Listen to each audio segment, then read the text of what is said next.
बिन संतान के घर में सैया गई है बदनामी। यही दुख है जो चैन से नहीं रहने देता। आंखों में आंसू आ गए, रोने लगी वो रात।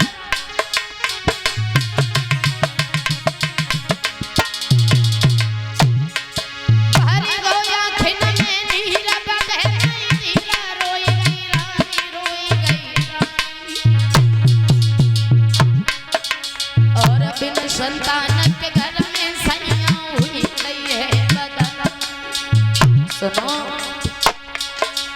एक कहा करें कि तजाए कि नहीं सुनाए जमन की कहानी। और इतनी कही के रोई गई माँ।